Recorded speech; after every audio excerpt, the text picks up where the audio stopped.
is Casket. Today, we're going to be talking about access points. These are your standard needles. However, for patients who need to get frequent blood works, you'll get what is called a central line. I've had two different types of central lines, starting off with the very classy PIC line. However, one of the biggest problems with the PIC is that it has a lot of drawbacks.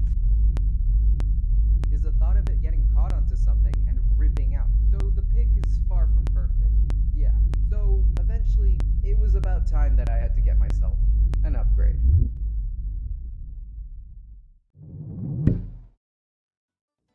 Hey everyone, welcome back. Sorry for making this a two-parter, but the video would have been way too long for Instagram if I decided to post it as one. So without further ado, here's the continuation. So, after 2 to 3 months of having the PIC with me, I got it replaced with something known as a port. Quite literally out with the old and in with the new, because let me tell you, when I say the port was eons better than the PIC, I mean it. It's like waking up to grass in December. It's like a first round knockout on prime Mike Tyson. It's like getting sponsored by Raid Shadow. So why is the port so good, you ask? Well, a port, or a portacath, is a small device that is implanted under the skin in the chest.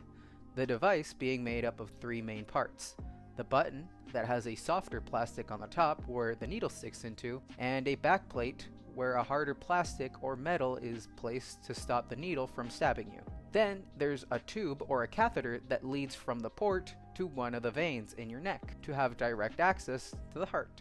It's actually quite interesting since during the procedure they have to cut a spot in the chest for the port and a spot next to the neck vein to place the tube into it. And once you're healed, you can actually feel both the button and the tube through your skin, which makes for a pretty neat party trick. And let me tell you, it was definitely a strange feeling to wake up from surgery and not be able to move my neck because of how stiff it was. Now don't get me wrong, it definitely hurt, but the feeling of a tube and a button under my skin was definitely way weirder of a feeling than anything else going on. I mean, I was so paranoid that the stitches would come off that I would barely move. Like whenever I wanted to move around, I had to move my entire body. I would barely move my neck. I was like, hello? But compared to the PIC, the recovery time was definitely more worth it, since most of the issues with the PIC get solved with the simple fact that the port is under the skin. Which, yes, means no more fear of getting it ripped out. Showers and pools are back on the table and way easier than ever, basically back to normal. Getting an infection or needing it cleaned is rare or just never happens since there's nothing exposed and there's nothing to clean. And it is way more discreet since unless you're not wearing a shirt, no one can tell that you have it. Now this isn't to say that ports are flawless, there's still some downsides to it, but near and few. To start off, physical sports are still off the table.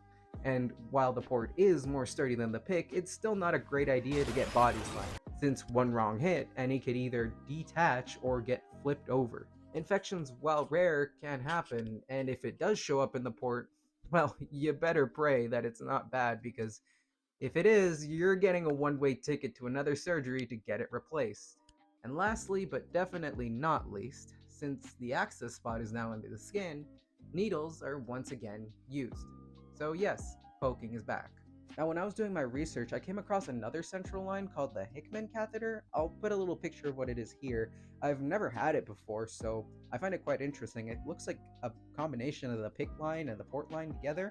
I've never had it, so that's kind of what I can show you, but just thought you should know. Hi, this is Editor Me from the future. While doing the research for this video, I also found another type of access line. It's called the PIC port. And from what I've found, it's basically the port, but in the place where the PIC is. It's right on the arm where the PIC would have been, which is quite interesting. I've never seen this one before, so I find it quite interesting. Anyways, back to the video. Oh, and one last thing. If you're wondering if any of these lines leave a scar behind, the answer is yes. Here's a picture of where my PIC was, and here's a picture of where my port is currently. Now the main difference between the two is that the PIC might leave a scar, while the port will leave a scar. And a big one at that. Alright, and that wraps up another video here. I hope this makes your visit to the doctor a little less frightening, and until next time, keep living.